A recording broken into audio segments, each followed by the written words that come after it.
오늘의 말씀은 다니엘서 9장 20절부터 27절까지의 말씀입니다. 제가 먼저 읽겠습니다.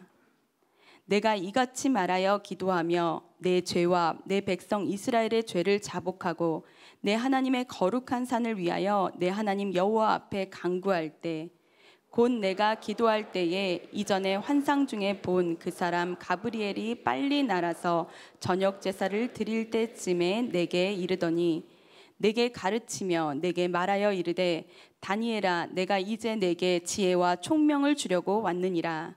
곧 내가 기도를 시작할 쯤에 명령이 내렸으므로 이제 내게 알리러 왔느니라. 너는 크게 은총을 입은 자라. 그런즉 너는 이 일을 생각하고 그 환상을 깨달을지니라. 내 백성과 내 거룩한 성을 위하여 이른 이래를 기한으로 정하였나니 허물이 그치며 죄가 끝나며 죄악이 용서되며 영원한 의가 드러나며 환상과 예언이 응하며 또 지극히 거룩한 이가 기름 부음을 받으리라. 그러므로 너는 깨달아 알지니라. 예루살렘을 중건하라는 영이 날 때부터 기름 부음을 받은 자 곧 왕이 일어나기까지 7 이레와 62 이레가 지날 것이요 그 곤란한 동안에 성이 중건되어 광장과 거리가 세워질 것이며 62 이레 후에 기름 부음을 받은 자가 끊어져 없어질 것이며 장차 한 왕의 백성이 와서 그 성읍과 성소를 무너뜨리려니와 그의 마지막은 홍수에 휩쓸림 같을 것이며 또 끝까지 전쟁이 있으리니 황폐할 것이 작정되었느니라. 그가 장차 많은 사람들과 더불어 한 이레 동안의 언약을 굳게 맺고 그가 그 이레의 절반에 제사와 예물을 금지할 것이며 또 포악하여 가증한 것이 날개를 의지하여 설 것이며 또 이미 정한 종말까지 진노가 황폐하게 하는 자에게 쏟아지리라 하였느니라 하니라. 아멘. 다 함께 자리에 앉으시겠습니다. 이제 담임 목사님께서 나오셔서 이른 이래라는 제목으로 말씀 전해주시겠습니다. 예, 우리 주님께 영광의 박수 올려드리겠습니다. 네. 그 장소 보시는 것처럼 이게 더 힘든 게 소박하게 만드는 게 더 힘들더라고요. 근데 장소를 최대한 소박하게, 화려하지 않게, 하지만 따뜻하게 만들기 위해서 굉장히 노력을 많이 했고, 본당은 또 저희가 앵간히 소리 지르고 예배하나요? 그래서 아무리 소리 질러도 위층 아래층에서 쫓아오지 않게 이 본당 자체를 진공처럼 띄웠습니다. 그래서 위에는 다 스프링이 달려 있어서 진동을 다 막아주고요, 아래에도 패드로 다 방음 효과를 처리해서 저희가 신경을 굉장히 많이 썼어요. 그래서 우리 성도님들이 진짜 마음껏 원 없이 예배할 수 있는 공간, 기도할 수 있는 공간으로 만들려고 준비를 많이 했습니다. 이제 제가 이제 그 다음 주에 설교하고 이 휴가를 갔다 오거든요. 그러고 나면 9월 딱 한 달 남았습니다. 한 달 후에 지나고 나면 저희는 새성전에서 예배를 10월 첫째 주부터 드리게 됩니다. 그리고 11월 첫째 주 수목금에 부흥 집회를 그곳에서 하게 되고요.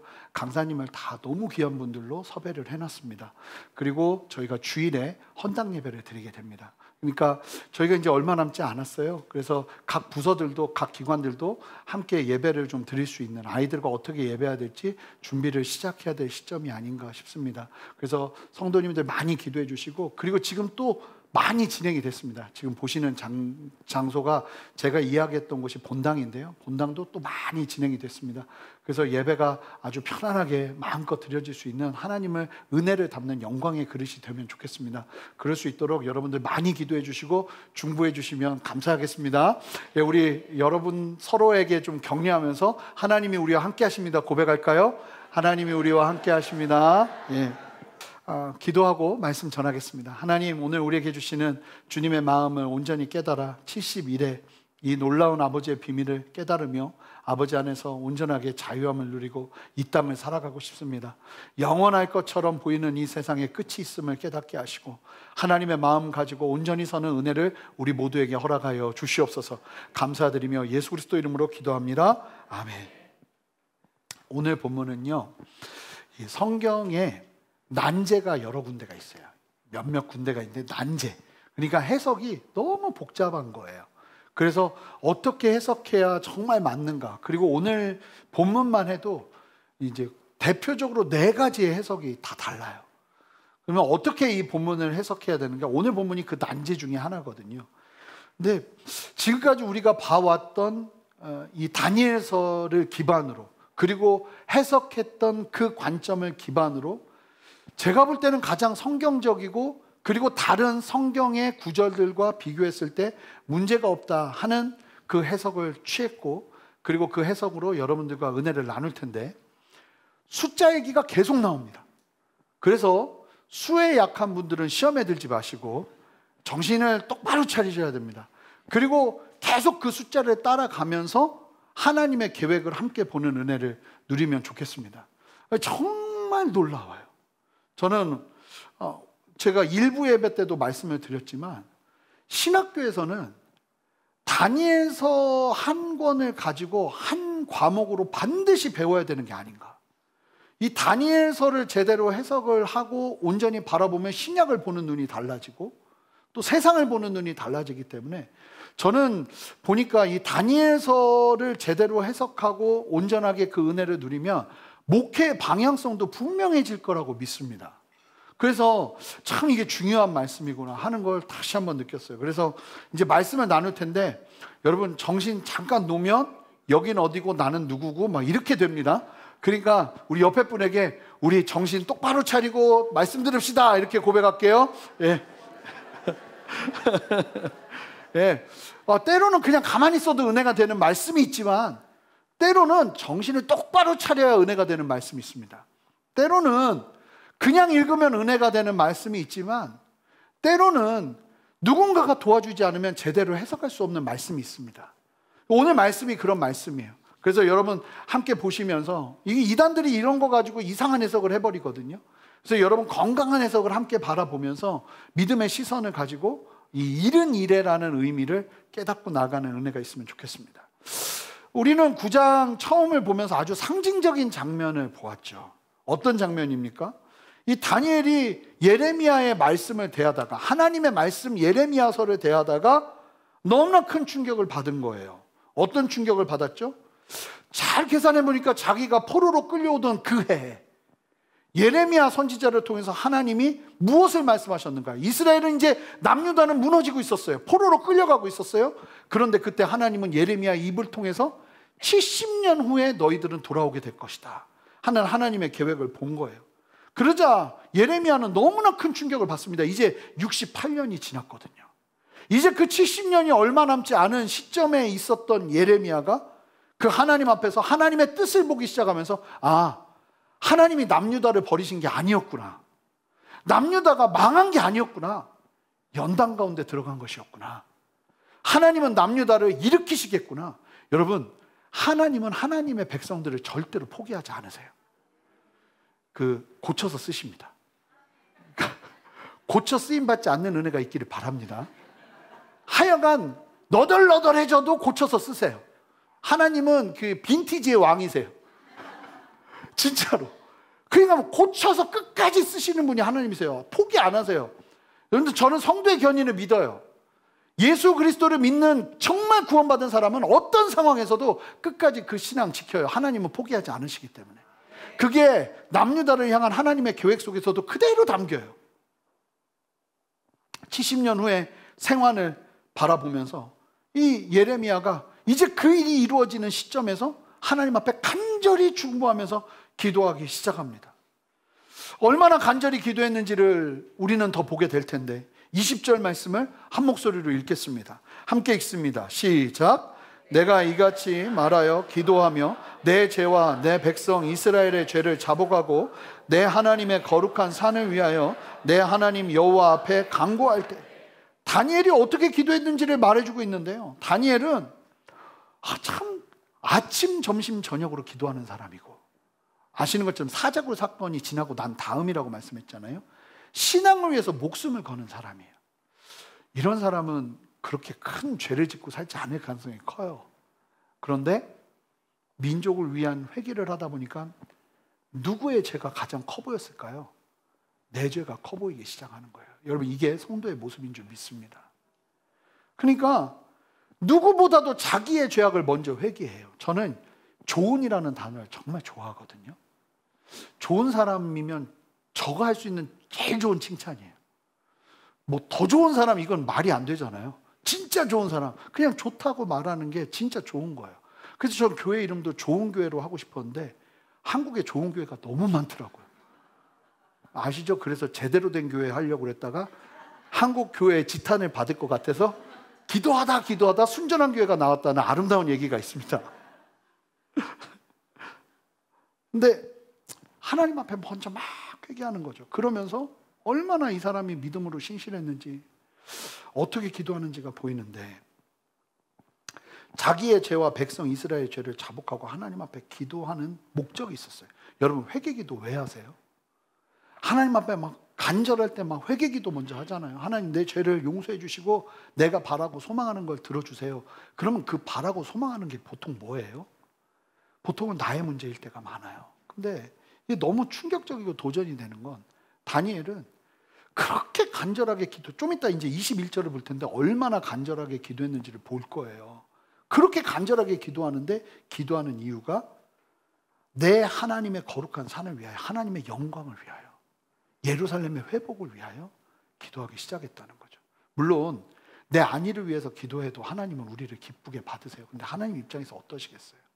막 눈물을 흘리며 금식을 하며 자복하면서 하나님 앞에 목숨을 걸고 기도하는데, 그 기도 제목이 하나님의 영광, 하나님의 나라, 하나님의 뜻이라면, 여러분, 그 사람의 기도에 어떤 힘이 붙을까요? 우리는 오늘 보게 되는 거예요. 여러분, 대의가, 기도하는 그 대의가 하나님이 응답하시기 딱 좋은 대의를 가지고 나아갈 때 그 기도에 힘이 붙습니다. 다니엘의 회개 기도는 목적이 분명했거든요. 자신의 어떠함이 아니라 정말 내 하나님의 거룩한 산 예루살렘의 회복을 위해서 기도하기 시작하는 거예요. 우리도 기도하기 시작하는 거, 하나님, 하나님의 뜻, 이 나라를 향한 하나님의 뜻, 온 세상을 향한 하나님의 뜻, 마지막에 결정한 하나님의 뜻을 이루시옵소서. 그 마음 가지고 기도하는 간절함이 우리에게 필요한 거예요. 어떻게 기도했는가? 21절 함께 읽어볼까요? 얼마나 기도했는지가 나오는데요. 함께 읽습니다. 시작. 곧 내가 기도할 때 이전에 환상 중에 본 그 사람 가브리엘이 빨리 날아서 저녁 제사를 드릴 때 즈음에 내게 이르더니. 기도하는데 그 기도 속에서 가브리엘 천사가 나타나요. 2차 환상 때 나타났던 그 가브리엘 천사가요. 근데 그 사람이라고 표현하는 걸 보면 천사가 사람 모양으로 온 것 같아요. 그래서 사람이라는 사람 모습으로 나타난 거죠. 여러분, 하나님의 천사가 사람의 모양으로 우리 주변에 있을 수 있어요. 나타날 수 있어요. 여러분, 이게 뭐 이상한 얘기 같으세요? 아니에요. 하나님의 영적 세계는 너무나 실제적인 거예요. 우리가 기도하고 간구하기 시작할 때, 제가 예전에 불가능은 없다라는 책이 있어요. 믿음의 책인데 지금 아마 절판됐을 거예요. 그 브라질에 선교사로 사역했던, 한쪽 발이 굉장히 불편했던 선교사님 이야기인데, 너무나 지쳐 있는데 갑자기 뜬금없이 어떤 사람이 차 타고 지나가다가 그 선교사님을 태우고 막 맛있는 거 사주고 막 회복을 시켜준 거예요. 그러면서 떠나면서 얘기하는데 자기 이름을 가브리엘이라고 하고 떠나요. 안 거예요. 천사구나. 이유가 없이 나를 태우고 다니면서 먹을 걸 주고 막 회복을 시켜주더니 그게 떠나더라는 거예요. 그럼 실제로 그런 일들이 있다니까요. 믿는 자는 아멘입니다. 그러니까 그렇게 이제 가브리엘이 나타나는데, 그 천사 가브리엘이 뭐라고 말하냐면 빨리 날아서 저녁 제사를 드릴 즈음에 이르렀다. 그런데 원문에 보면 이 한글 성경에는 없는 내용이 조금 더 가미가 되거든요. 가브리엘이 빠르게 날아온 건 맞아요. 근데 그때 다니엘이 저녁 즈음에, 그 저녁 제사는 오후 3시나 4시거든요. 그때 기도를 하고 있는데 다니엘의 상태가 설명이 되는데 극도로 피곤한 탈진 상태였다고 그래요. 여러분, 기도를 어떻게 했냐면 탈진할 때까지 한 거예요. 여러분, desperate prayer라고 하나요? 그 막 사활을 건 기도, 막 진짜 자기의 모든 것들을 다 쏟아놓는 기도, 탈진 상태로 들어가는 기도. 여러분, 다니엘의 기도가 얼마나 사력을 다한 기도였는지 알 수 있는 거죠. 여러분, 이런 사력을 다한 기도가 하나님 앞에서 드려지기 시작할 때 그 기도가 어떤 힘을 발하는지 보세요. 하나님의 천사가 급히 날아와요. 여러분, 사력을 다해서 기도해 보셨어요? 생각보다 사력을 다한 기도를 하지 않아요. 기도는 해요. 하나님, 나 필요합니다. 간절합니다. 이거는 사력을 다하는 게 아니에요. 사력을 다하는 건 주야 도와주십시오. 주야 일해 주십시오. 막 기도하는데 막 탈진이 일어날 정도로 막 땀이 나고 막 당장 쓰러질 것처럼 하나님 앞에 간절히 기도하는, 그게 사력을 다한 기도예요. 여러분, 다니엘처럼 간절하게 기도하는 사람이 생각보다 많지 않아요. 간절한 상황인데도, 지금 이 상황은 사력을 다해 기도해야 되는 상황인데도 사력을 다해서 기도하지 않아요. 그런데 만약에 그 상황에서 사력을 다한 기도가 붙기 시작하면 어떤 일이 벌어지는가? 여러분, 사력을 다한 기도에는 하나님의 응답이 반드시 따라옵니다.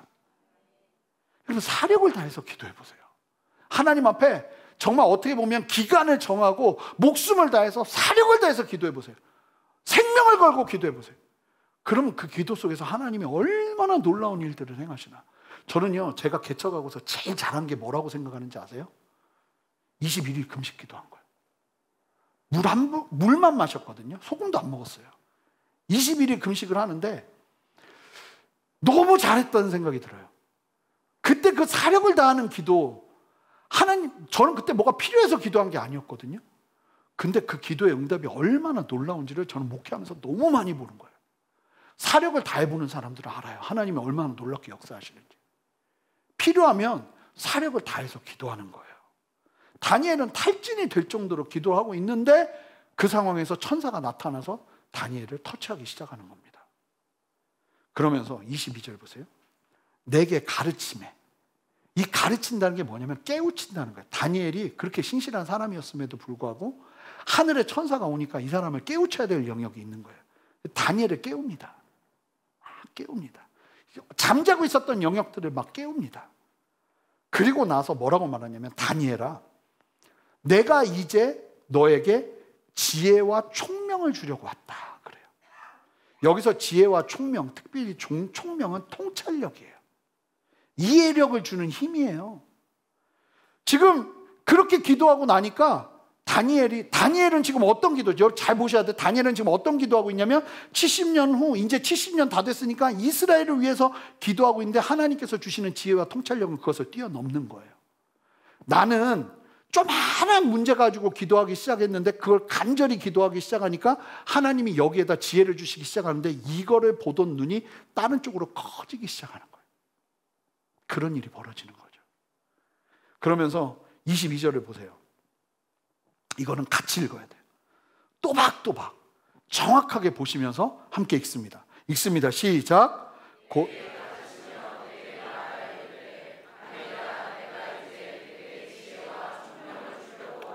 그러면서 이제 말을 해요. 23절 더 중요합니다. 성경은 다 중요해요. 근데 하여간 23절 읽습니다. 함께 읽습니다. 시작.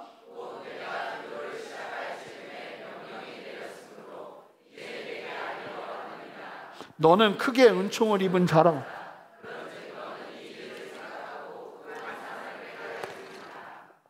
천사 가브리엘이 뭐라고 말하냐면, 다니엘, 네가 하나님 말씀 깨닫고 기도한 그 순간부터 하나님은 아셨고 하나님은 천사에게 명령을 내리기 시작하셨다고 그래요.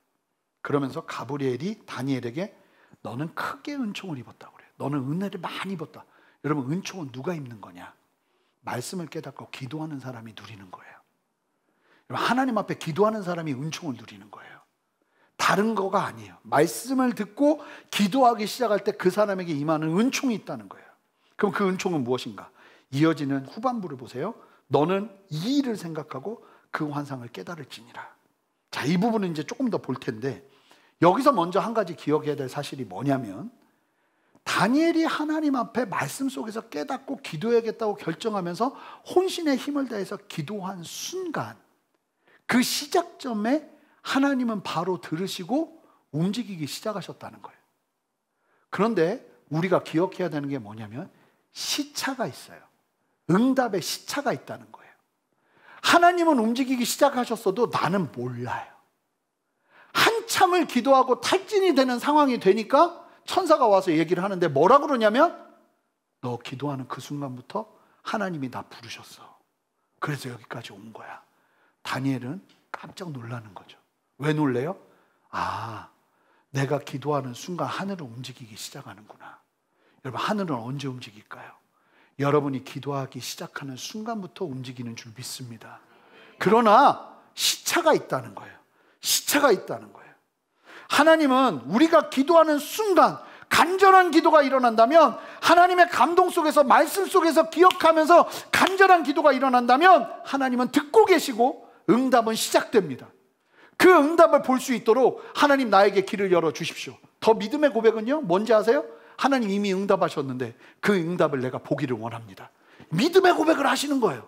그 응답을 내가 보기를 원합니다. 나에게 그것을 보게 해주십시오. 이런 기도가 우리 안에 넘쳐 나와야 되는 거야. 기도하는 순간 하나님 응답하신 줄 믿습니다. 이 믿음의 기도가 나와야 된다는 거예요. 그러면서 23절 후반부에 이렇게 얘기하죠. 너는 이 일을 생각하고 그 환상을 깨달으라고 하는데 본 환상이 없어요. 자, 7장이나 8장처럼 환상을 먼저 보고 난 다음에 하나님이 해석을 해주셨는데 9장은 환상을 본 게 없어요. 다니엘이 하나님의 말씀 가운데 기도하면서 하나님 앞에 간절히 나아가기 시작했는데 갑자기 천사가 나타나서 환상을 얘기한단 말이에요. 이게 뭔지 아세요? 성경에서 이 구절에서 말하는 환상이라는 단어가 잘 깨달으면 의미를 분명하게 알 수 있어요. 여기서 나오는 환상이라는 단어는 마르에라는 단어예요. 마르에. 이 단어는 문맥에 따라서 시각적으로 보이는 환상도 있고요, 또 다른 의미로 어떤 의미가 있냐면 어떤 비밀을 드러내는 계시적인 메시지를 말할 때, 계시를 말할 때 환상이라고 그래요. 근데 이 세 번째 환상은 계시예요. 귀로 듣는 환상. 진짜 보세요. 말씀 속에서 그 말씀을 깨닫고 간절히 기도하기 시작하니까 하나님께서 천사를 통해서 더 많은 영역들을 보여주기 시작하는 거죠. 여러분, 우리가 설교가 끝나고 나서 기도하는 이유는 분위기 만들려고 하는 게 아니에요. 말씀 속에서 혼신의 힘을 다해서 하나님 앞에 기도하기 시작할 때 하나님의 더 깊은 터치가 우리에게 임하는 거예요. 제가 여러 번 말씀드리지만 설교는 저는 1차 저자가 아니에요. 제가 설교를 하지만 그래도 저라는 사람을 통과해서 나오는 말이라 보니까 이 말에는 한계가 있고 이 말에는 부족함이 있을 수 있어요. 그런데 이 말이 하나님이 주시는 감동 안에서 전달이 되다 보니까 여러분들에게 더 쉽게 설명이 되면서 여러분들의 마음은 움직일 거란 말입니다. 그럼 말씀이 움직이는 대로 여러분들이 혼신의 힘을 다해서 기도를 하기 시작할 때 어떤 일이 벌어지는가? 하나님의 더 깊은 터치가 임한다는 거예요. 그렇다고 해서 계시가 임하는 건 아니에요. 여러분, 계시가 오늘날도 있나요, 없나요? 있어요? 그럼 큰일 나는데? 계시는 66권으로 끝났어요. 계시의 정신만 있을 뿐이에요. 하나님이 새로운 것들을 계시했다고 목사가 얘기하면 거기서 빨리 일어나셔야 돼요. 있을 수 없는 일이에요. 하나님은 이미 66권의 성경을 통해서 모든 계시를 완성하셨습니다. 이게 우리의 믿음이에요. 그러니까 제가 또 물으면, 나중에 또 물으면 있어요 하시면 안 되는 거예요. 없는 걸로 할게요. 계시는 있어요, 없어요? 없어요. 그냥 못을 박으세요. 없어요. 하나님의 말씀은 다만 계시의 정신이 있어요. 하나님이 주신 계시의 말씀을 이해하면서 깨달을 수 있는 정신을 주시는 거예요. 그래서 그 말씀을 해석하면서 은혜를 누리면서 믿음의 걸음을 물처럼 살아내게 하는 은혜가 임하는 거예요. 근데 이제 다니엘 시대에는 그게 없었잖아요. 그러니까 하나님께서 환상을 통해서 다니엘에게 아주 선명하게 무언가를 보여주시고 말씀하시는 거예요. 자, 그러면 이제 이 신비한 귀로 듣는 환상의 내용을 살펴볼 텐데 24절부터 27절이 그 내용을 담는데 너무나 맨날 너무나 놀랍다고 하니까 별로 안 놀라시는 것 같아요. 내가 매주마다 놀랍다고, 진짜 놀라워요. 놀랍긴 해요, 나는. 근데 여러분들, 진짜 이 말씀, 오늘 말씀은 정말 너무 놀라워. 아멘, 우리 아멘 하죠? 아멘. 놀라운 말씀일 줄 믿습니다. 함께 볼 텐데 24절 한 목소리 읽어볼까요? 자, 이제 계시가 임합니다. 환상이 임합니다. 들리는 환상이 보이기 시작하는데 24절 한 목소리 읽습니다. 시작. 내 백성이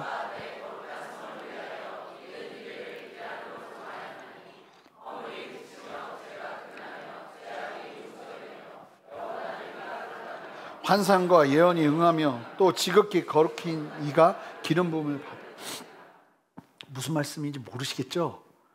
무슨 얘기야? 설명을 좀 할게요. 내 백성과 내 거룩한 성을 위하여. 이건 누구를 말할까요? 이스라엘 백성들과 거룩한 성 예루살렘. 확장한다면 예수 그리스도를 믿는 모든 성도들, 하나님의 백성이 된 사람들. 믿는 자들을 위하여 이른 이레를 기한으로 정했대요. 이른 이레를 기한으로 정했대요. 그렇다면 자, 그 기한으로 정했다고 말씀하시고 계시는데 이른 이레라는 말씀이 무엇을 의미하는가를 잘 해석해야 돼요. 오늘 본문에서. 자, 이제 볼 텐데 이른 이레라는 기간을 정해서 어떤 일을 이룰 것인지를 이야기하시는데 먼저 이른 이레가 무엇인지를 정확하게 볼 필요가 있어요. 이레는 7을 의미해요. 7.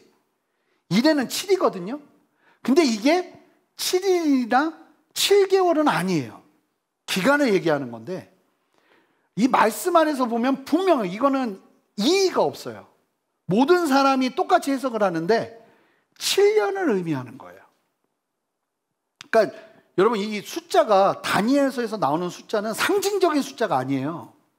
지금 어떤 사건 때문에 지금 하나님 앞에 엎드렸죠? 70년 후에 돌아오게 될 거라는 하나님의 말씀, 그게 진짜 이루어지는 상황, 그 직전에 다니엘이 이 말씀을 대하는 거기 때문에 그런 다니엘에게 주시는 이 이레라는 의미는, 이른 이레라는 의미는 상징적인 수가 절대로 아니라고요.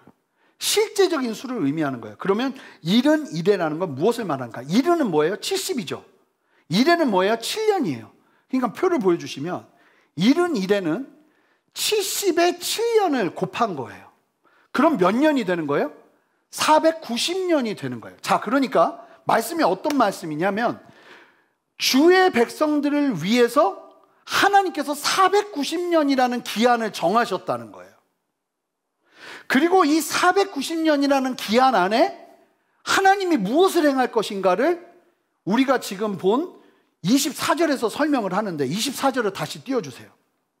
보시면 그 490년이라는 기한에 첫 번째 허물을 그치게 할 거라고 그래요. 죄악의 시대가, 그러니까 허물이 종결되는 거예요. 죄악의 시대가 종결되는 거 의미해요. 물론 예수님께서 우리의 죄를 사하셨지만 여러분 죄 짓나요? 짓지 않나요? 죄 짓죠. 자신 있게 얘기하셔도 돼요. 다 져요. 죄를 짓는단 말이에요. 이 문제가 여전히 있는데 죄악의 시대가 종결되는 거 언제예요? 주님 다시 오시는 그때예요. 재림의 때에 죄악의 시대가 종결되는 거예요. 이 예언은 예수님의 초림으로 시작되어 재림을 통해서 완성될 것인데 예수님의 초림과 재림이 같이 예언되어 있는 거예요. 여러분 구약 성경에 예수님의 초림과 재림은 뭐예요? 다시 오실 주님. 초림은 2000년 전에 오셨던 예수님의 그 임하심, 그걸 초림이라고 그러거든요. 이걸 같이 얘기하고 있는 거예요. 이런 곳이 구약 성경에 그렇게 많지 않아요. 그 두 번째, 죄를 끝낼 거라고 그래요. 죄를 끝낼 거예요. 죄가 끝난다는 거예요.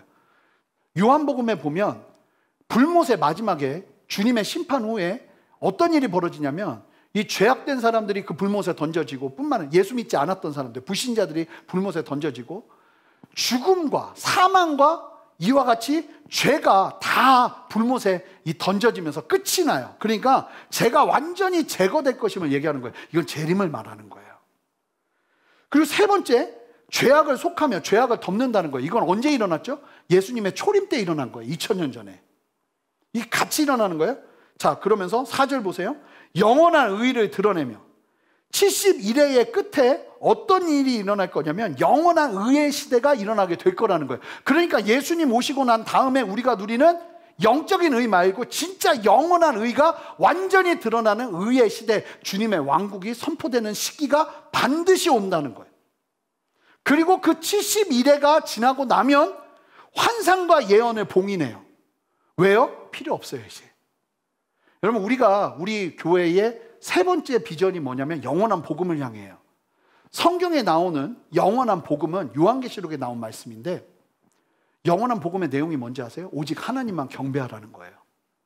여러분, 예수 그리스도를 믿어야 구원을 얻는다는 건 주님 재림하시기 전에 구원받아야 되는 백성들에게 필요한 복음이지, 주님 오시고 나면 더 이상 그건 필요 없어요. 이미 다 끝나는 문제예요. 그건 더 이상 우리에게 복음이 아니에요. 진짜 복음은 하나님만 경배하라는 거죠. 그러는 개념처럼 환상과 예언이 더 이상 필요 없어져요. 이제 눈으로 다 보니까, 다 알게 되니까. 지극히 여섯 번째로 지극히 거룩하신 이를 기름 부음 받게 하리라. 이건 예수님의 초림을 의미하는 거예요. 예수님이 오셔서 기름 부음 받은 그리스도로 이 땅에 오셔서 구원의 역사를 이루는 것. 그러니까 이 6가지 역사는 예수님이 2000년 전에 오셨을 때와 다시 오셨을 때 이룰 것들이 다 합쳐진 거예요. 그러니까 70일이라는 기한 안에 예수님의 초림과 재림이 일어날 것이라고 말씀하고 계시는 거예요. 그러면서 오늘 말씀이 더 구체적으로 70일을 쪼개서 설명을 해줍니다. 말씀이 얼마나 정확한 것인지를 보셔야 돼요. 70일을 쪼개서 말씀을 해주시는데 우리 25절을 보시면 그러므로 너는 깨달아 알지니라. 예루살렘을 중건하라는 영이 날 때부터 예루살렘 성이 지금 다 무너져 있거든요. 근데 그 예루살렘 성을 중건하라는 명령이 날 때부터 기름 부음 받은 자 곧 왕이 일어나기까지, 자, 그때까지 어떤 시간이 펼쳐지냐면 7일에와 62일에가 지날 것이라고 그래요. 그러니까 이 말씀을 의미하는 게 뭐냐면 예루살렘 성이 중건하라고 명령하고 맞춰지는 기간이 70일에가 될 것이고 62일에가 또 지나고 나면 총 그러니까 69일이에요. 헷갈리시죠? 그래도 들으셔야 돼요. 잘. 69일에가 지난 시점엔 어떤 일이 벌어지냐면 예수님이 오실 거라는 거예요. 그 곤란한 동안에 그래서 그 69일에 안에 어떤 일이 벌어지는가? 먼저 7일의 동안에 이제 그 성이 중건되어 광장과 거리가, 그러니까 예루살렘 성이 다시 회복될 것이라고 이야기를 하고 있다는 거예요. 자, 그래서 계산을 좀 해보면요. 7일에는 49년이거든요. 77에 49니까 49년. 그러니까 예루살렘 중건이 시작되고 마치는 기한을 49년으로 보고 계세요. 하나님은. 그 다니엘에게 얘기를 하시는 거예요. 그런데 실제로 어떤 일이 일어나냐면 예루살렘 성 중건에 대한 명령은 에스라 조서 때 일어납니다. 그 유대인의 두 번째 귀화 때 일어나는데 이게 BC 458년에 선포가 돼요. 그리고 느헤미야 성벽 재건이 언제 완성되는지 아세요? BC 409년에 완성돼요. 정확하게 49년이에요. 그리고 BC 409년, 49년이 지난 시점부터 62일에니까 이게 헷갈려요. 몇 년이더라? 하여간 69일에는 483년이에요. 그러니까 성을 재건하라는 명령이 일어나고 나서 총 69일에가 지나는 483년 동안 어떤 일이 일어날 것인지를 이야기를 하는데 기가 막힌 게 뭐냐면 복구 작업이 시작된 458년을 기점으로 69일에가 지나는 480년이 지나면 언제가 됐냐면 서기 26년이 됩니다. 여러분, 예수님이 서기 0년에 태어나지 않았다는 사실은 아시는 분들은 아실 거예요. 그 전에 한 3, 4년 전에 태어난 것으로 봐요. 사실은. 그럼 서기 26년이면 언제인지 아세요? 예수님 공생의 사역 시작점이에요. 그러니까 69일에가 지난 시점에서 483년이 지난 다음에 이와 같은 일이 일어날 것이라고 예언이 돼 있어서 초림이 예언돼 있었던 거예요. 그러니까 놀라운 건 뭐냐면 초림이 언제 일어날지가 계산이 돼서 예언이 되어 있었던 거예요. 다니엘을 통해서. 그런데 사람들이 성령 안에서 깨닫지를 못했던 거예요. 26절을 보시면 그러면 그 62일에 예수님이 오시는 시점, 그때 어떤 일이 벌어지는가가 예언이 되는데, 자, 26절을 보세요. 잘 눈을 따라오세요. 62일의 후에 기름 부음을 받은 자가 끊어져 없어질 거래요. 무슨 얘기일까요? 예수님의 죽음이 예언된 거예요. 예수님이 죽을 거라는 게 분명하게 예언된 거예요. 예수님의 죽음과 부활과 승천을 말하는 거예요. 없어질 거라고 하잖아요. 예수님께서 승천하셔서 더 이상 이 땅에 존재하지 않게 되는 상황을 이야기하는 거예요. 그러면서 장차, 자, 그렇게 예수님이 십자가에서 죽으시고 부활하셔서 승천하시고 난 다음에 이스라엘에 어떤 일이 있을지를 예언하시는데, 장차 한 왕의 백성이 와서 그 성읍과 성소를 무너뜨리려니와 그의 마지막은 홍수에 휩쓸림 같을 것이며 또 끝까지 전쟁이 있으리니 황폐할 것이 작정되었느니라. 이스라엘 멸망이 작정되었다는 거예요. 예수님 죽고 난 다음에 바로.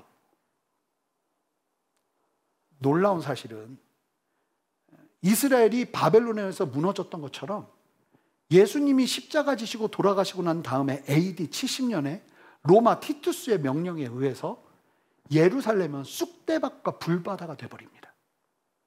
완전한 멸망. 그래서 나라를 잃고 유대인들이 유리방황하기 시작하는 일들이 2000년간 이어지기 시작하죠. 놀라운 사실은 주님이 말씀하신 69일의 그 기간에 일어나는 일들이 그대로 말씀대로 이루어졌다는 거예요. 정말 다니엘에게 임한 계시가 얼마나 실제적이고 놀라운 것인지를 알고 있었던 거죠. 여러분 기억하셔야 돼요. 하나님은 반드시 먼저 말씀하시고 행하시는 분이세요. 하나님은 행하고 말씀하시지 않으세요. 미리 말씀하셔서 믿는 자들로 하여금 정말로 온전히 믿는 자들은 준비하게 하세요. 그러니까 여러분 앞을 보기를 원한다면 말씀에 귀 기울이셔야 돼요. 그러면서 지금까지 70일의 중에 69일의 기간에 있을 일을 살펴봤는데 그러면 이제 얼마가 남은 거예요? 한 일회가 남았잖아요. 한 일회가 몇 년이죠? 7년이 남았단 말이에요. 이거 어떻게 해석해야 될까? 근데 이 한 일회를 이야기하는데요, 69일회와 이어지는 시점으로 얘기하지 않아요. 한 일회는 뒤에 떨어져서 그 한 일회 때에 일어날 일들만 예언이 돼요. 자, 27절 오늘 본문 마지막 말씀인데 그 한 일회 때 어떤 일이 벌어지는가? 27절 말씀을 한 목소리로 읽겠습니다. 함께 읽습니다. 그가 장차 많은 사람들과 더불어 한 일회 동안의 언약을 굳게 맺고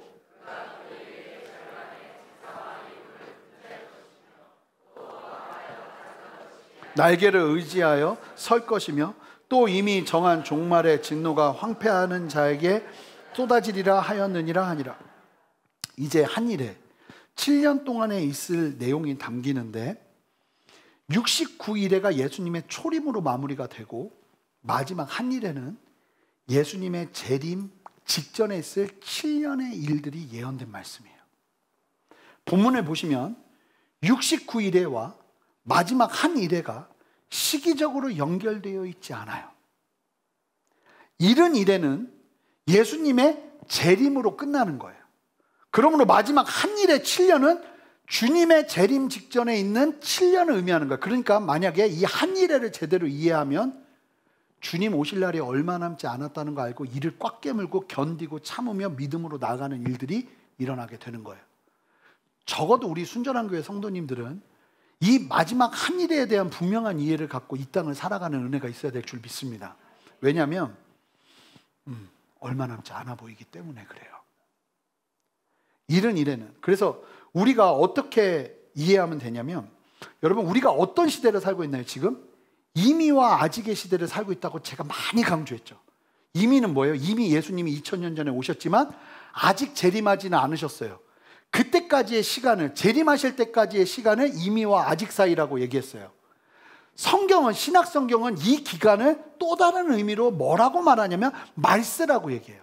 그 말세는 2000년 전부터 시작된 거예요. 마지막을 향해서. 무슨 얘기예요? 우리는 말세를 살고 있는 거예요. 마지막을 향해 달려가고 있는 시대를 살고 있는 우리들이라고요. 그 이미와 아직의 시대, 말세의 시대를 또 하나의 의미로 설명하라면 이렇게 설명할 수 있어요. 표를 보여주시면 69일에와 한 일의 사이를 살고 있는 우리들인 거예요. 여러분 우리들이 사는 이 땅에서 마지막 한 일회를 만나게 되는 일들이 있을 거예요. 27절을 자세히 보시면 여러분 우리가 안티오쿠스 4세의 포악한 통치를 예언한 두 번째 예언을 봤잖아요.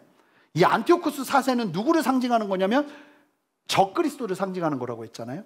27절에서 말하는 그가 적그리스도예요. 이 적그리스도에 의해 마지막 한 일에 7년 동안 다음과 같은 일이 벌어지는데, 먼저 그가 장차, 처음 시작은 장차 많은 사람들과 더불려 7년간 언약을 굳게 맺어요. 무슨 얘기냐면 적그리스도가 평화의 왕자로 가장하고 나타나서 수많은 사람들과 나라들과 언약을 맺기 시작하면서 대통합을 이루기 시작한다는 거예요. 그러자마자 바로 본색을 드러내기 시작하는데, 이 통치자가, 적그리스도가, 여러분 그런 통치자가 나오면 빨리 눈치채야 되는 거예요. 그런, 뭐라고 말하냐면 3년 반 동안, 그러니까 1회 중 절반, 7년 중 절반이니까 3년 반 동안 제사와 예물을 금지하며 핍박을 가하는 일이 벌어져요. 저는 코로나 때 일어났던 일들도 어떻게 보면 예고편 같은 일들이 아닐까 하는 생각이 들어요. 그리고 나서 나머지 3년 반은 적그리스도가요, 성도들을 핍박하기 위해 온갖 참혹한 행위를 벌이게 돼요. 그러나 27절의 마지막을 보세요. 7년의 기한이 차면, 길지 않아요. 7년의 기한이 차면 적그리스도에게 재림 예수의 진노가 펼쳐질 거예요. 여러분 혹시 7년 대환란이라는 말을 들어보셨나요? 신앙생활 하는 분들이라면 많이 들어보셨을 거예요. 그런데 그거 아세요? 성경에 7년 대환란이라는 표현과 말은 어디에도 없어요. 그러면 7년 대환란을 어디서 가져온 것인가? 바로 이 본문이에요. 여기서 말하는 이 한 일에, 그리고 이 7년 대환란의 말씀이 요한계시록과 신약에서 말씀하고 있는 종말에 있을 마지막의 일들과 연결해서 보면 너무 맞아떨어지니까 이게 하나의 어떻게 보면 용어가 되어버린 거예요. 7년 대환란. 그 중에 3년 반은 극심한, 그리고 더 극심한 3년 반의 환란이 있을 것이다. 이 7년의 환란 기간 동안에 어떤 일이 있을지에 대해서 구약과 신약에서 자세하게 이야기를 해놨어요. 스가랴서 12장과 마태복음 24장, 데살로니가 후서 2장, 요한계시록 6장부터 19장을 살펴보면 7년 환란 기간 동안에 다음과 같은 일이 일어날 거예요. 자, 첫 번째, 적그리스도가 거짓된 평화 전술로 세상에 등장해서 평화의 왕처럼 보여지는 일이 벌어집니다. 성경은 뭐라고 말하냐면 흰말을 타고 등장한다고 그래요. 그래서 그렇게 이단들이 여러 번 말씀드리지만 그렇게 흰말을 타는 거예요. 막 흰말 막 백마 타고, 아니 이런 악의 세력들이 다 흰말 타요. 북에 계신 그분도 흰말 그렇게 좋아하잖아요. 그게 이유 없는 게 아니에요. 그 중심에 뭐가 있는지 보셔야 돼요. 흰말. 제 차가 흰색인데 지금 심각하게 고민하고 있어요. 이 흰색 차를 상관없죠. 근데 그렇게까지 생각이 되는 거예요, 저는. 근데 하필이면 오늘 입은 옷이 또 흰색 옷이에요. 제가 좀 생각이 좀 너무 짧았어요. 하여간 흰말을 타고 등장한단 말이에요. 그래서 크리스천들의 박해하고 핍박이 그 흰말을 타면서 평화의 왕처럼 보이는 그 사람이 가하기 시작해요. 그런데요, 너무 놀라운 사실이 뭐냐면 신약 성경에서 이야기하고 있는 건데, 극심한 핍박 속에서, 대환란 기간 속에서 유대인들이 대규모 회심을 하게 될 거예요. 그리고 그걸 보면서 다른 이방인들, 우리 같은 사람들도, 많은 사람들이 오히려 그 핍박과 환란의 기간에 회심하는 일들이 일어날 거예요. 이게 무슨 얘기인지 아세요? 핍박 속에서 부흥은 더 뜨겁게 일어날 거라는 거예요. 아멘. 여러분, 세상이 어둡고 세상이 징그럽고 세상이 끔찍해 보여도 하나님의 영광과 부흥은 더 불타오를 거예요. 그리고 말씀을 보면요, 전 세계 군대가 이스라엘을 차지하기 위해 이스라엘과 전쟁을 하게 됩니다. 그러니까 요한계시록 16장 16절에 나오는 아마겟돈 전쟁이 시작되고 그 전쟁과 함께 예수님이 재림하세요. 그러니까 여러분, 한 일회를 제대로 이해하면 주님이 언제 오실지는 모르지만 주님이 곧 오신다는 걸 정말 정확하게 알 수 있는 거죠. 이걸 상징적으로 해석하는 사람들도 있어요. 그러나 아무리 봐도 이 다니엘서가 말해온 지금의 기조를 보면 여기서 갑자기 상징을 얘기한다? 있을 수가 없는 거예요. 정확하게 천사를 통해서 70일에 490년이라는 분명한 기한을 우리에게 말씀해 주신 거예요. 그리고 69 일회는 2000년 전에 끝났고 한 일회를 위해서 달려가는 시대를 우리로 하여금 살게 하면서 그 한 일회의 때를 바라볼 수 있는 집중과 중심의 어떤 관심을 가지게 하면서 성도들로 하여금 승리의 걸음을 걸어가도록 이 말씀을 오늘 우리에게 주신 거라는 거예요. 여러분 보세요. 너무나 중요한 사실인데 69일회가 지나 예수님께서 죽임을 당한 이스라엘은 로마에 의해서 폐허가 될 것임이 예언되었단 말이에요.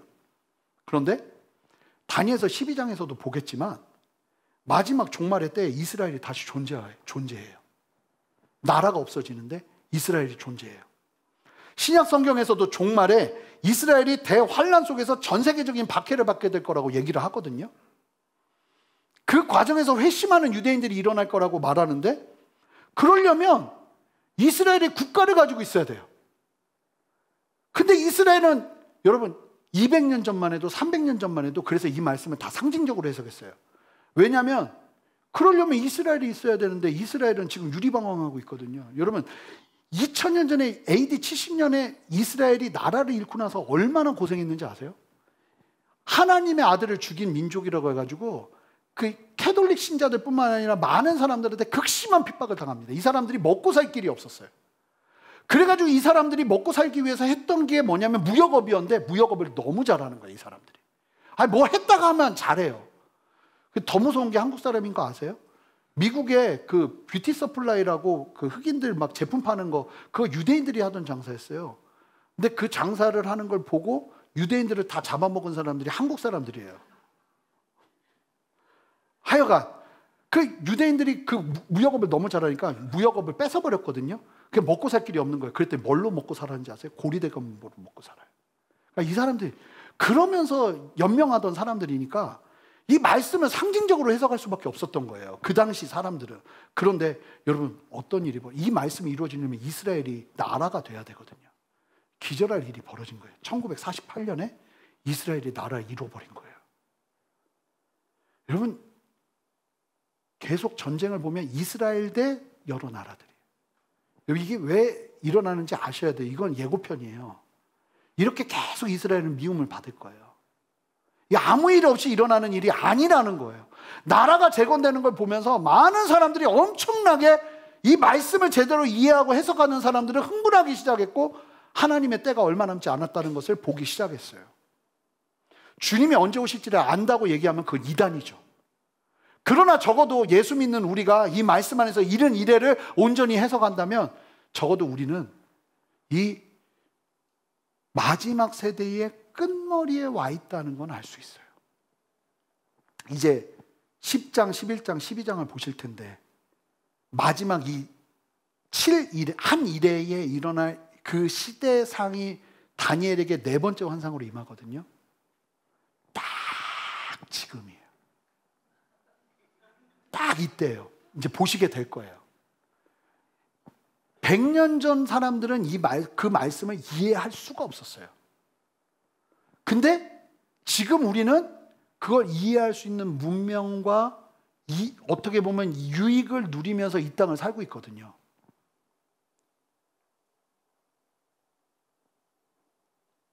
말씀을 정리해 볼게요.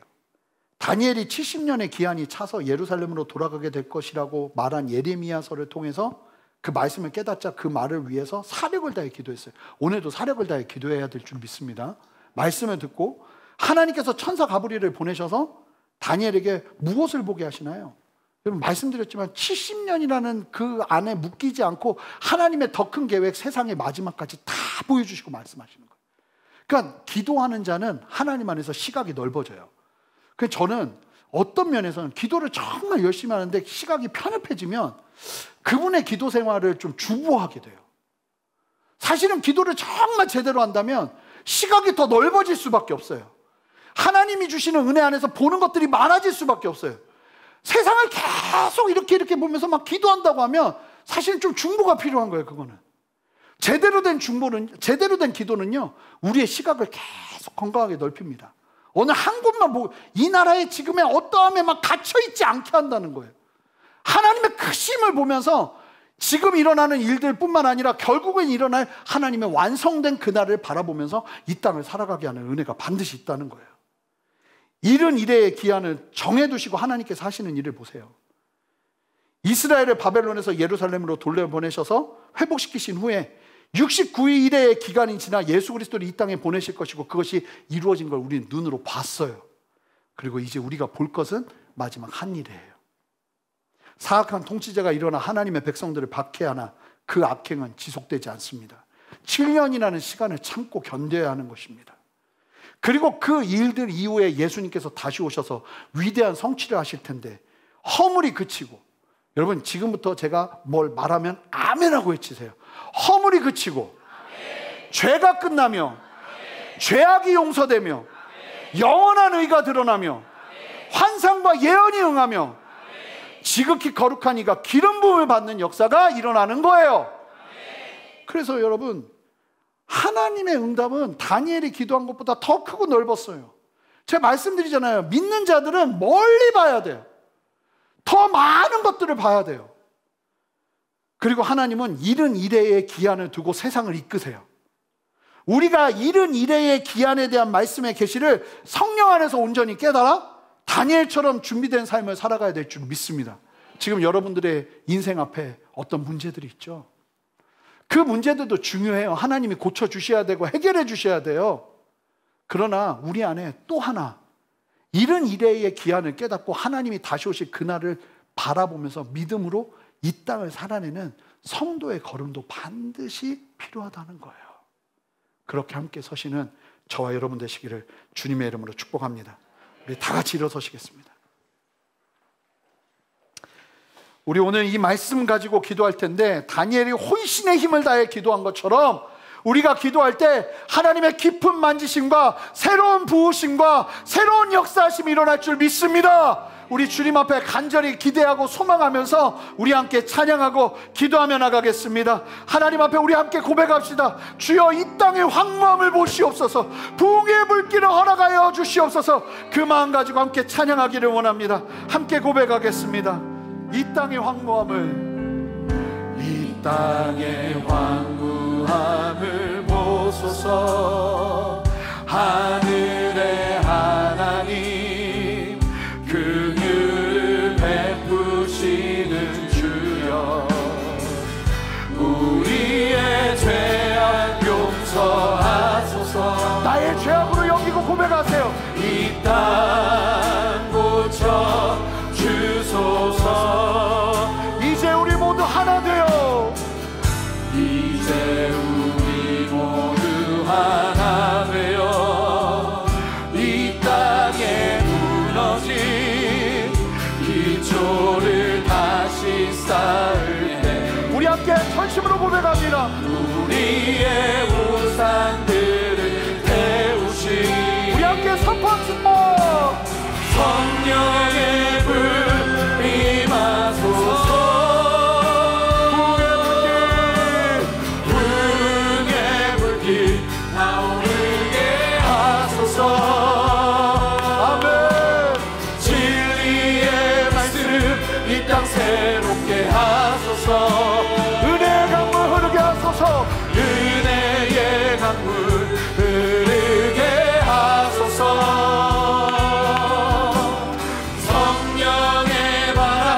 이제 불어와. 오 주의 영광 가득한 새날 주소서. 오 주님 따라 이 땅에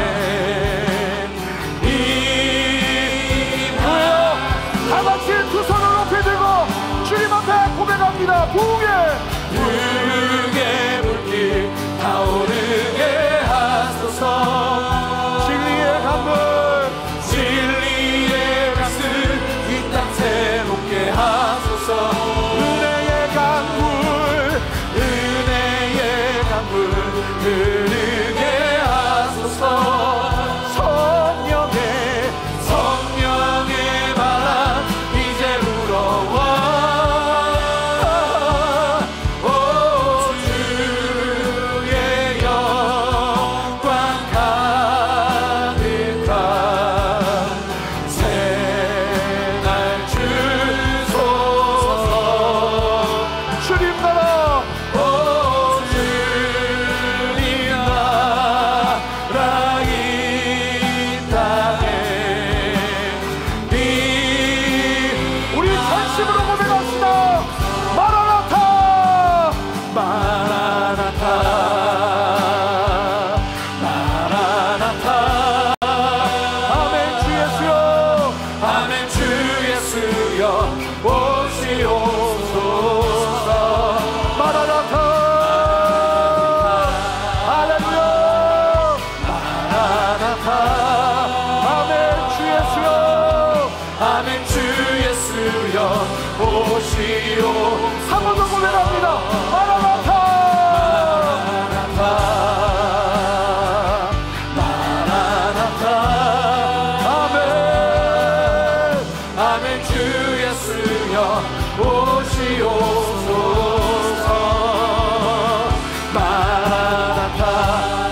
다 같이 믿음의 두 손을 들고 주님 앞에 기도할 텐데, 하나님 나에게 믿음의 눈을 열어 주시옵소서. 이 땅이 전부인 것처럼 살아가는 나의 마음에 영원한 생명을 바라보며 이 땅의 유한함을 믿음으로 바라보며 주님의 시선으로 마지막 한 일회를 향해 나아가는 믿음이 내 안에 있어지기를 원하오니 믿음 지키게 하시고 담대하게 하여 주시옵소서. 내 안에 복음의 열정이 일어나게 하여 주시옵소서. 내 안에 많은 문제들이 있지만 그 문제보다 더 큰 한 일회를 향한 주님의 마음을 보게 하여 주시옵소서. 이 시간 주님의 마음을 달라고 기도하세요. 다니엘에게 주님의 마음을 주셨던 것처럼 하나님 나에게도 주님의 마음을 주시옵소서. 그런 사람들마다 다 같이 두 손을 들고 주님의 이름 한번 간절히 부르며 기도합니다. 주여! 아멘. 주 예수여 오시옵소서. 마라나타.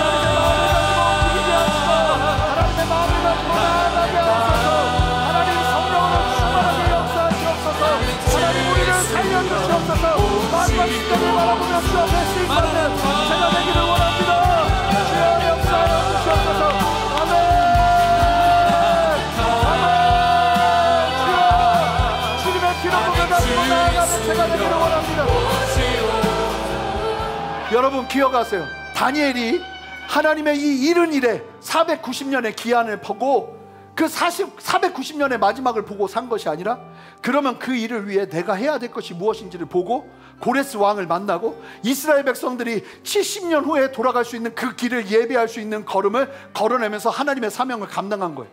여러분 이 말씀이 주는 의미는, 오늘 말씀이 주는 의미는 멸망할 그날을 위한 것이 아니라 그날을 대비하며 살아가는 지금 내가 해야 될 하나님 앞에서의 간절한 순종과 하나님을 향한 전심의 순종의 삶을 살아내기로 결단하는 믿음의 도전이 이 말씀의 핵심이에요.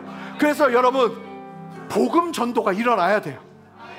마지막 때에 예수 믿지 못하고 멸망하게 될 그 안타까운 심령들을 바라보면서 불같은 마음들이 일어나야 돼요. 예레미야가 가슴에 불이 붙는 것 같아서 내가 가만히 있을 수 없습니다 하는 그 열정이 일어나야 돼요.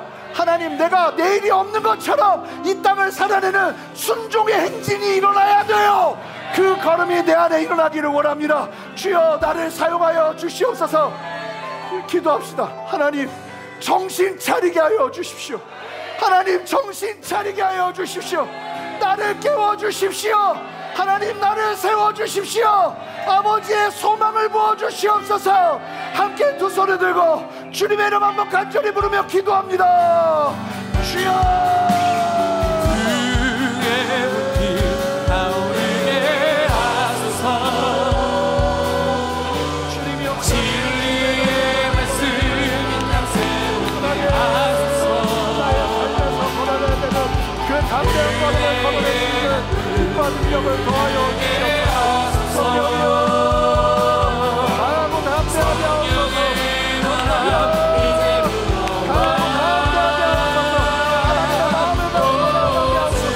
하나님의 열정을 가지고 나아가게 하옵소서. 하나님의 삶의 자리에서 어디든 아버지의 기름 부으심을 누리게 하여 주시옵소서. 믿음 없이 따라가게 하시고 이 말씀을 바라보며 하나님의 말씀으로 이루어졌어 그 놀라운 예수 그리스도의 2000년의 역사를 바라보며 아버지는 결국은 마지막에 일어날 그 믿음이 내 안에 감당히 일어나기를 원합니다. 주여 역사하셔서 나를 깨워주시옵소서. 주님의 마음 갖고 나아가는 은혜와 하여 주시옵소서. 하나님 역사하여 주시옵소서. 하나님 공개하여 주시옵소서. 하나님 깨닫게 하여 주시옵소서. 하나님의 마음 갖고 나아가는 은혜와 하여 주시옵소서. 하나님 역사하여 주시옵소서. 한 가지 더 기도하고 두 가지를 이제 총 기도할 텐데, 여러분 보세요. 예수님의 말씀 그대로 이미 다니엘 시대, 아니 그 전부터 예언되었던 말씀이 2000년 전에 예수님이 이 땅에 오시면서 그대로 다 이루어진 걸 우리는 믿음의 눈으로 보고 있어요. 무엇을 얘기하는 거냐면 마지막 때에도 그대로 이루어질 거라는 거예요. 그대로 역사될 거라는 거예요. 여러분, 예수님을 바라보면 뭐가 일어났냐면 믿음이 일어나는 거예요. 아, 2000년 전에 말씀대로 그대로 성취하신 예수님이 다시 오시겠구나. 여러분, 우리에게 필요한 게 뭔지 아세요? 불같은 믿음이에요. 주님 오실 그날을 바라보면서 이 땅을 살아내는 믿음의 삶이에요. 여러분, 믿음이 이기는 거예요. 우리 함께 기도할 텐데 믿음도 은사예요. 하나님, 나에게 믿음 부어 주시옵소서. 두려워하지 않게 하여 주시옵소서. 하나님, 나에게 믿음을 더하여 주시옵소서. 특별히 믿음의 은사를 기도합시다. 우리 다 같이 두 손을 들고, 하나님, 내 안에도 아버지 그 믿음 위에 서기를 원합니다. 주여, 나를 살려 주시옵소서. 믿음 더하여 주시옵소서. 함께 주님의 이름 한번 부르며 기도합니다. 주여, 하나님 역사하시는 주님의 이름으로 주님을 찬양합니다. 하나님, 믿음 더하여 주시옵소서. 하나님을 향한 믿음을 가지고 나아가게 하옵소서. 하나님을 향한 믿음을 가지고 나아가게 하옵소서. 두려워하지 않게 하시고 믿음으로 담대하게 서게 하시고 하나님의 마음을 가지고 나아가게 하시고 아버지 그 믿음 위에 서서 하나님의 마음을 가지고 순종하는 하나님의 은혜가 허락하여 주시옵소서. 할렐루야. 새 이름을 하시는 주님을 찬양합니다. 하나님 역사하여 주시옵소서. 주의 기름 부어 주시옵소서. 하나님 역사하시고 함께하여 주시옵소서. 주님 역사하시옵소서. 기름 부어 주시옵소서. 하나님 오늘을 풀어주시옵소서.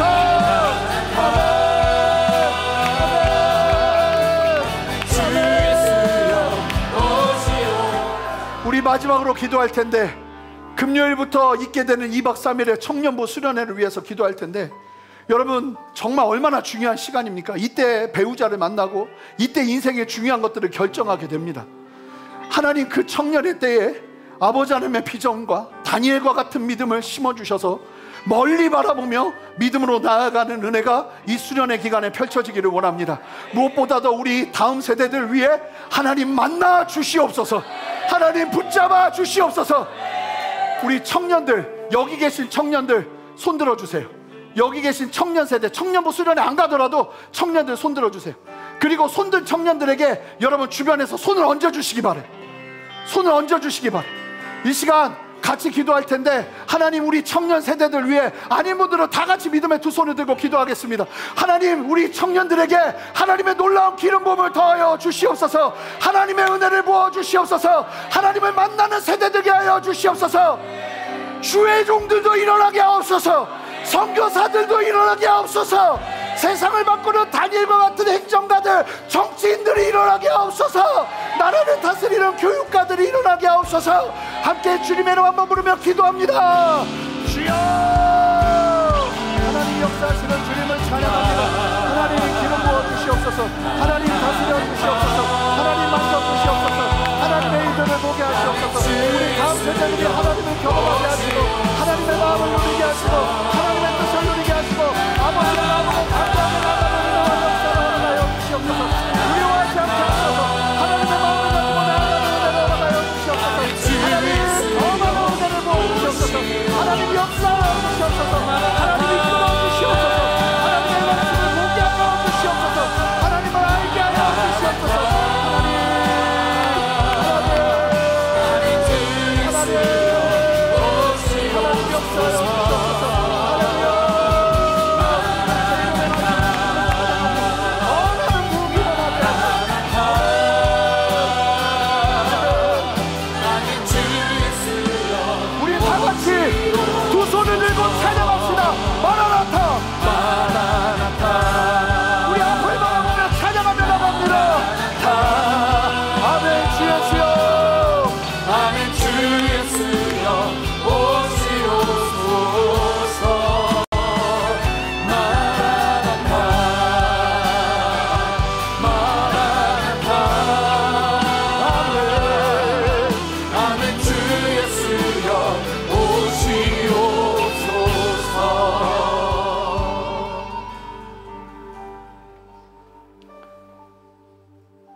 영광스러운 시대를 살아가게 하시는 주님, 해석이 막연했던 것들조차도 선명해지는 시대를 살아가게 하시며 주님의 마지막 한 일회를 향해 달려가는 세상을 믿음의 눈으로 바라보게 하시는 주님, 감사합니다. 오늘 우리 안에 불같은 믿음 일어나게 하여 주셔서 주님의 그 살아계심 앞에 엎드리며 하나님의 그 살아계심을 믿음으로 신뢰하며 제2의 제3의 다니엘처럼 일어나는 아버지 믿음의 세대가 우리 순전한 교회 이 예배 가운데 마음껏 부어질 수 있도록 역사하여 주시옵소서. 보게 하시고 알게 하시고 깨닫게 하신 주님, 이것이 하나님의 은혜 안에서 더 풍성하게 우리 안에 자리 잡기를 원하오니 하나님 역사하여 주시옵소서. 감사드리며 예수 그리스도 이름으로 기도합니다. 아멘.